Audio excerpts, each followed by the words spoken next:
Сәлеметсіздер ме? Бүгін осы 90-дағы 3-ші сабақ алғашқы ғарышкерлер тақырыбы. Осыдан кейінгі видеоларды көріп жүру үшін каналға тіркелуді, видеоға лайк басуды ұмытпаңыздар. Бірінші тапсырмада мәтін берілген. Ол мәтінде ең алғаш ғарышқа ұшқан иттер, маймылдар, жәндіктер туралы айтылады. Өте қызықты мәтін. Оқып танысып шықсаңыздар болады.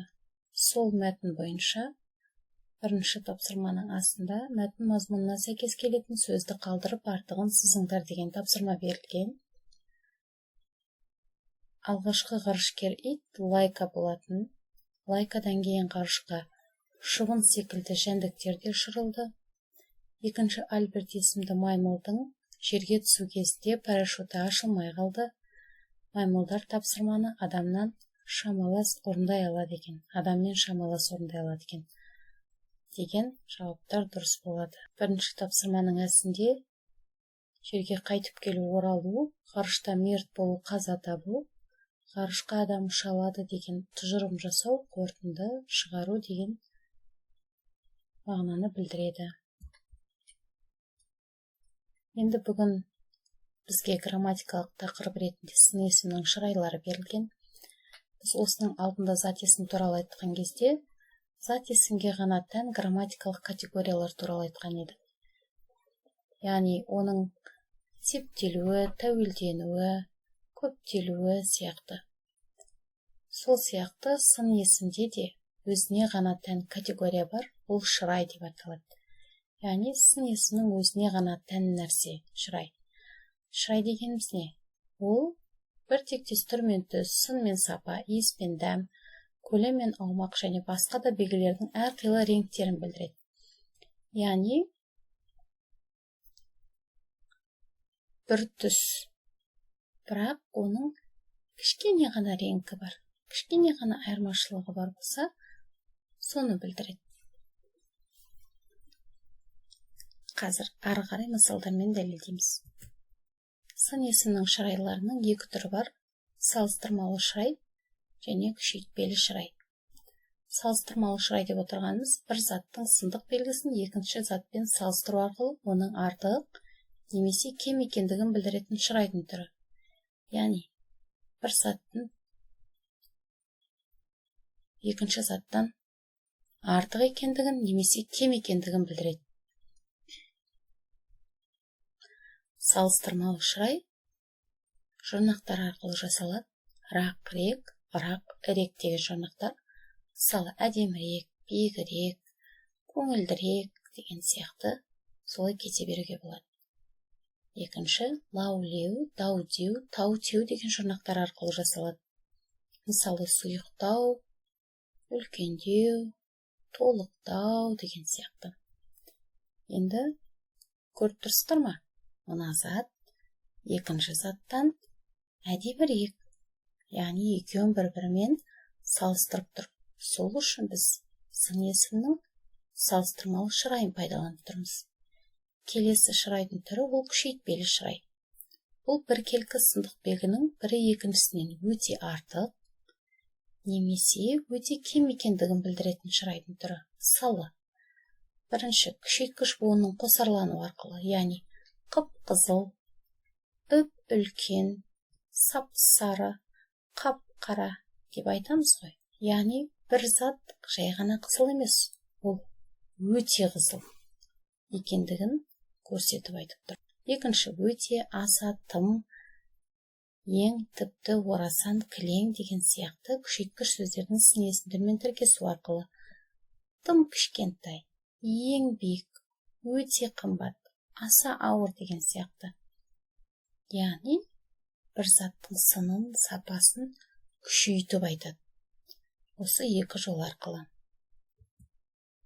Екінші тапсырмада сын есімдерді құрамына қарай талдап, шырай жасайтын сын есімдерді атаңдар. Биік, бұл сын есімдердің, берілген сын есімдердің барлығы дара сын есімдер. Құрамына қарай талдайтын болсақ, бір ғана сөзден тұрады. Биік негізгі сын есім, одан шырай жасауға болады. Үп-биік немесе өте биік деген сияқты. Жасыл, жап-жасыл деп шырай жасауға болады. негізгі сын есім бұлда. Таулы бұл туынды сын есім, бұдан шырай жасауға келмейді, өйткені өте таулы, таулырақ деп айта алмаймыз. Жазық, жап жазық деп айта аламыз, бұдан шырай жасауға келеді, негізгі сын есім. Сулы бұл да туынды сын есім, бұлтсыз деген сын есімде туынды сын есім, бұл екеуінен де шырай жасауға келмейді. Таза және әдемі олардан шырай жасауға келеді, және олар негізгі сын есімдер. Тап-таза, әп-әдемі деп айта аламыз.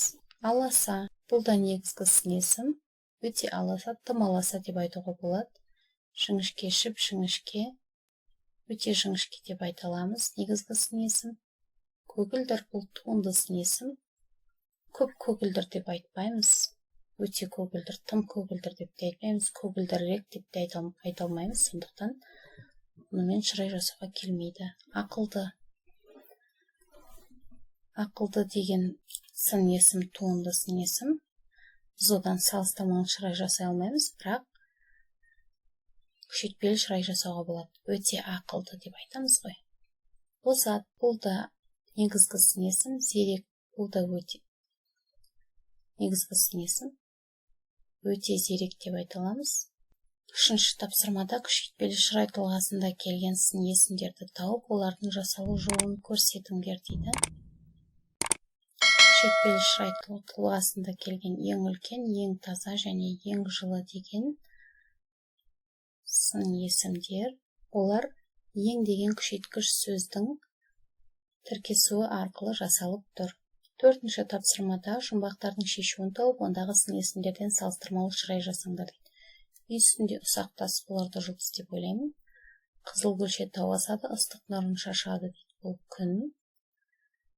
Ұсақ ұсағырақ, қызыл қызылырақ, ыстық ыстықтау деген салыстырмалы шырай жасауға болады. Бесінші тапсырмада 45-ші аудионы тыңдаңдар дейді. Оқылым және тыңдалым мәтіндері негізінде Вен диаграммасын толтырыңдар. Екі мәтінге ортақ сөздерді жазыңдар дейді. 45-ші аудионың оқылым мәтінінен айырмашылығы, бұл жерде ғарышқа ұшқан адамдар туралы жазылған. Юрий Гагарин, Валентина Терешкова және Тоқтар Әубәкіровтер туралы айтылады. Енді екеуінің ерекшелігін көрсететін сөздерді бөлек-бөлек жазып қойдым, ортасына ортақ сөздерді жаздым. Яғни оқылым мәтінінің тірек сөздері ретінде лайка, белка, стрелка, жәндіктер, мысық, егеу құйрық, парашют, мерт болды, маймыл, бірінші Альберт, екінші Альберт, төртінші Альберт, тұжырым және міндет деген сөздерді алуға болады. Тыңдалым мәтініне Юрий Гагарин, ғарыш кемесі, Восток бірінші, Валентина Терешкова, жылдамдық, әйел алғашқы, Восток 6, Тоқтар Әубәкіров, Байқоңыр, Арал, ғылыми зерттеу, халық қаһарманы, отан ордені деген сөздерді алсақ болады. Сөз тіркестерін ортақ сөздерге ғарыш, адам, сапар, жер, ұшу және қазақ деген сөздерді аламыз.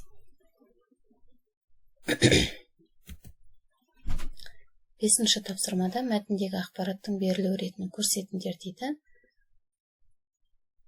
Берілу ретінің көрсетіп қойдым. Ең алғаш, ең бірінші қылып ғарышқа сапар жеткен алғашқы адам Юрий Гагарин туралы айтылады. Одан кейін жерді 48 рет айналған ғарышкер әйел Валентина Терешкова туралы айтылады. Кейін қазақтың тұңғыш ғарышкері Тоқтар Әубәкіров туралы. Сол қазақ ғарышкерінің ғарышта өткізген уақыты 7 күннен асатыны туралы айтылған. Алтыншы тапсырмада шырай жұрнақтарын қабылдай алмайтын сын есімдерді теріп жазыңдар. Тұманды, тұзды, жолсыз, тасты, бойшаң, қорқақ деген сөздер шырай жұрнақтарын қабылдай алмайды. Жетінші тапсырма сын есімдерден салыстырмалы және күшейтпелі шырай жасаңдар дейді.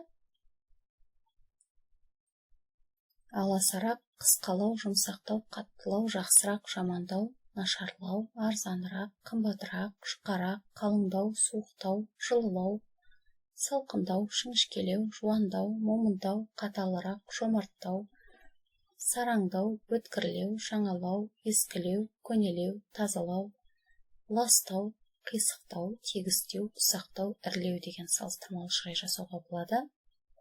Ал күшейтпелі шырайға тым аласа, тым қысқа, өте жұмсақ, өте жақсы, тым жаман, өте нашар, тым арзан, тым қымбат, өте жұқа, өте қалың, сұп-суық, шып-шылы, сап-салқын, жіп-жіңішке, жұп-жуан, моп-момын, тым қатал, өте жомарт, өте сараң, тым өткір, жап-жаңа, еп-ескі, өте көне, тап-таза, өте лас, қып-қисық, теп-тегіс, өте ұсақ, өте ірі деп беруге болады.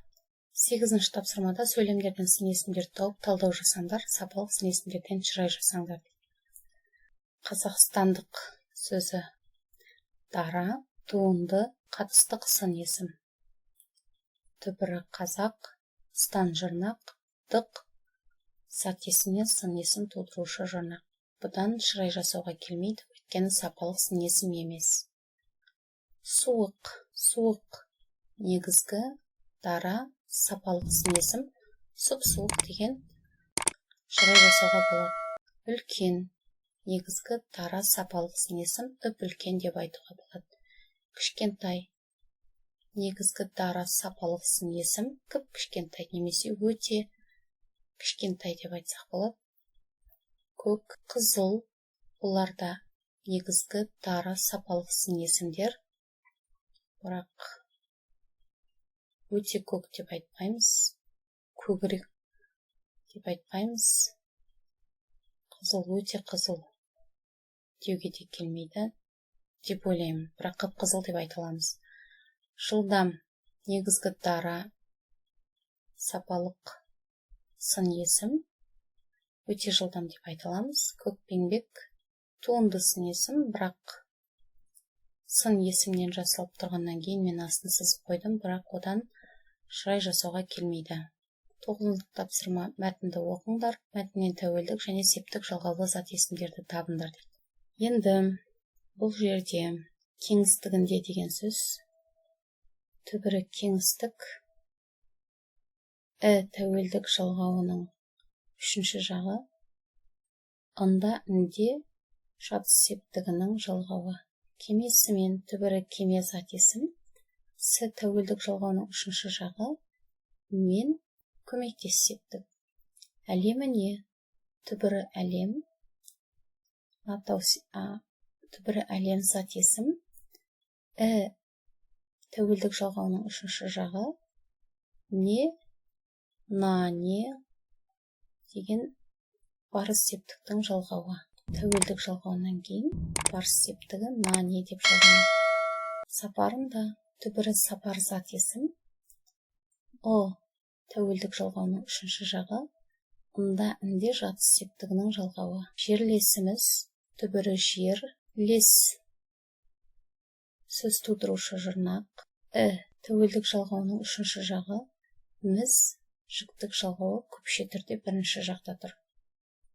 Құрамы мен түбірі құрам, зат есім, тәуелдік жалғауының 3-ші жағы, мен көмектес септігінің жалғауы. Әлемде түбірі әлем, да, де, та, те, бұл жатыс септігінің жалғауы. Ғарышқа, түбірі ғарыш зат есім, қа, барыс септігінің жалғауы. Жолын, түбірі жол, түбірі жол зат есім, тәуелдік жалғауының 3-ші жағы, ны, кімді, нені, табыс септігінің жалғауы. Стансысынан түбірі стансы, бұдан кейінгі тұрған с тәуелдік жалғауының 3-ші жағы, нан шығыс септігінің жалғауы. Кеңістігінде, анау бірінші сөзде айтып кеттім, мерзімі, түбірі мерзім, тәуелдік жалғауының 3-ші жағы. Енді бұл жерде тұрған атау септігіндегі сөздерде бар, мен оларды белгілемедім. Талғат Мұсабаев, ғарыш, қазақ, аспан деген сияқты, рет деген. Оларды өздеріңізде менің көмегімсіз тауып алады деп ойлаймын. Осымен сабақ аяқталды. Бұдан кейінгі видеоларды көру үшін видеоға лайк басуды, каналға жазылуды ұмытпаңыздар. Сау болыңыздар.